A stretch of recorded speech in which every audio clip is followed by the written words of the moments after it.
I wonder what that does for Tatum's career going forward. It might mean nothing. It might mean something. It might be a moment. He had that three at the end of the third quarter, and I didn't tweet during the game. It was the only time I tweeted about it was just like the Pierce Harrington homage from '03 when he, you knew where he was going to shoot, you knew what the spot was going to be, and he did it anyway, and he made it, and then turned around, did the kiss to the sky.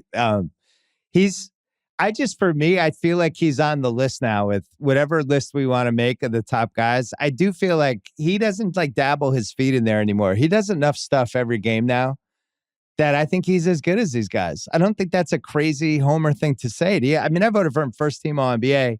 If Durant had played enough games, Durant gets the spot. But I think Tatum is in those circles now. I as a two-way player, the stuff he was doing, how active he is, how hard he played, how many minutes he played. And I didn't even think he had like a particularly incredible game. I just think that's who he is now. All right. Remember when we did our top 20, top 5 players, and it was kind of built around the Tatum thing? Yeah. I think it was because I had heard Scal say it a couple times, and it was kind of like, I think this is the Hornets game, and they were just like, yeah, he's a top 5 player now. I'm like, I don't know about that. I'm like, I think we all love the guy. The frustrations we've had with Tatum were because we thought he was going to be we saw these glimpses. You go back to 18 and being like, what the hell is this guy going to be? And then it felt a little ISO heavy, like what's going, I don't think he did a great job against the pressure. And then within this season, the passing that we saw in tonight's game was exactly what you go, like, to be one of those guys, to carry your team, you have to figure out a way to make everybody better while not taking every single shot. Especially when the other team's trying to take you out. Right. And his passing, that's how you counter. And then things will start to break down, or sometimes you should give it a handoff and then reset it and get it back to the guy. And the second time around, if you have enough time in the shot clock, the defense isn't as locked in, which is like a Trae Young thing that we'll talk about at some point this week. But him hitting that three against Claxton was exactly the ISO shit that we used to hate. Right. And so I don't want to turn this into, hey, they just won this epic first game in the first round. But I don't think it's crazy.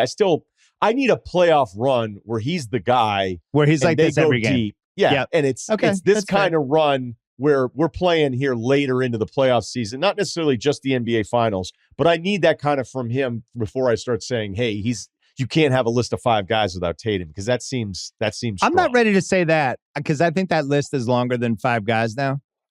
And it's more a tier, right? It's more a tier than it is the 5 guys, right? And I think the regular season list might look a tiny bit different than the playoff list. Like, I'm just looking at his box score, which I didn't even look at before we did this. He played 45 minutes. He was 9 for 18. He was 10 for 12 from the free throw line. And he had 8 assists. He had 5 turnovers. But in general, that's kind of what I want from him in a game like that, right? I want him to go to the line. I want him to be the two-way guy he was. He outscored Durant, which you're going to take every game. And I just thought he was... Sometimes you go to games, we've talked about this, where it's like, where was that guy for the last 6 minutes? It's the Andrew Wiggins corollary. It's like, wait, Wiggins... Oh, I thought he's been out there the whole time? Oh, yeah, he's played the whole third quarter. Chris Bosh had that some for me where I'd go, what? Oh. Tatum... Okay. Tatum was very present for that entire game. And that's what I think, if he just has that on both ends and he's just present and around and moving and playing good basketball, he's going to make that final list. He is. So I think big picture, I think the Nets are a little better than I thought they were. I think the Celtics probably, I just wasn't expecting the Dragic part. I didn't think they had I don't know that anybody was. So I don't know if that's a complete fluke or if that's just, all right, so 2020 Dragic is now in the Nets. I think they're missing that 1-6-7. It's the Kessler Edwards guy, but a better version of him. They're missing that 6'7", 6'8", kind of badass role player swing guy who can come like Jay Crowder 3 years from now. What about a 6'10" one? Well, whatever. The guy, Jay Crowder 3 years from now, the guy has been in some battles, who just kind of knows some tricks to slow down Tatum for 5 minutes. And the Drummond piece, whatever. Curry, I will say Seth Curry looked better, I think, than I've seen him in a while. He was moving around pretty well. That was part of the reason Nash seemed like he couldn't decide who his guys were.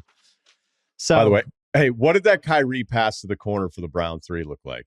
Was it Brown who hit it? That's the thing is, Kyrie did like 7 things in that game where I just like, I've never seen that before.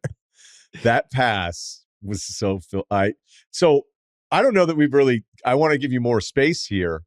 Where are you? I assume you're standing up. Like, okay, you're all standing up, I imagine, as Kyrie dribbles it on that last possession and Durant misses the shot and the rebound. So you're all standing up. Like, what's going through your mind throughout that entire thing? And then what was it like once it happened? Did everybody know it was good? Because I think it played out worse on TV than it must have in the building. With the Tatum thing? Yeah. It was just, so a couple things. I thought they would, in the old days, we stood like the whole second half. Really, like, it seems like in 2022, it's like you stand for the last 7 minutes, which I'm personally, I wish it was the whole second half. I'm just ready, like a game like that, I'm standing. I just want to stand. I don't want to sit in my seat. But, they call timeout. They're down 3. And you think, if we don't score here, the game's over. Because that's the other thing with the Nets, the way they shoot with KD and Curry and Kyrie, it's like they're making their free throws. So if we don't score here, the game's over. And then it all happened like super fast. There were no timeouts in the last 46 seconds, right? Brown scores, Nets come down, take too much time. Celtics have the ball. Ime doesn't call timeout, which I loved. And all of a sudden the game's over. But it just felt like in slow motion, you're worried the guy's not going to get the layup off in time. But he did, because the red light went on as the ball's going through. And then it was just, I hate bringing up 2004 ALCS for anything, but it felt like that. It felt like the 2 game winners that they had in those 2 Yankee games, where it was just chaos. I don't know. I think people really love this team. They like these guys. They really do. They like Tatum. They like Smart. These are like their guys. You could feel it in the crowd. I just don't know that I feel comfortable comparing it to the Yankees ALCS. Maybe that's what I mean. I don't mean I don't want to compare it from a moment or significance, but just the whole, I can't believe what just happened, mass chaos kind of feel. You've been at games like that where it's just like, oh my God, like people just lose their minds because it's like your head explodes. What about the 2013 ALDS against the Rays? Yeah, let's go there. Or we go with like maybe a Manny Anaheim thing? Yeah, no, obviously I'm not comparing it to the Red Sox. No, it's just, I like that. I like those Angels series. The thing is, when you go to a sporting event, very rarely does like something incredible happen like that. Oh, and you could process it after the fact, but as it's happening, that's what I mean. Where you're just like, and everybody's just high-fiving and jumping at each other. And I thought the Nets, it was interesting. KD and Kyrie were just like, all right, you could see like they're vets, like they've been in a million big games. But I'll be interested to see how it affects some of the younger guys. I don't think it's going to matter. I don't. If anything, I think the great players, they get motivated by it. Whereas the Celtics probably dropping their first one, come out and play harder in game 2 because of it. Not saying they're going to let up necessarily in game 2. I'm a big human nature guy. I just feel like every outcome motivates the next outcome. Yeah. And that's how sports work. And it's not so much momentum. It's just when you're pissed, if you're down 2-0, you're playing harder than the team that's up 2-0 in game 3. I mean, if you're somewhat evenly matched, which these teams are. I know we're going to get into the rest of the stuff, so I don't want to derail. So you just keep going wherever you want to go, and then I'll figure it out. I'm good. What you just said, it made me think like, just because Mike Greenberg had to ad-lib play-by-play and couldn't pull it off yesterday doesn't mean that's who he is as an ad-lib play-by-play guy. He just had a bad game. If he has to ad-lib play-by-play, I thought for a Greeny cast, that was the wrong time to launch it. Can you imagine, like, if we were on a studio show, how excited we would be if they were like, hey, you guys got to carry the play-by-play for 6 minutes. Like, really? Okay, to be fair to those guys, like the highlight of my life. Jalen was the only one who seemed to understand, like, what to do.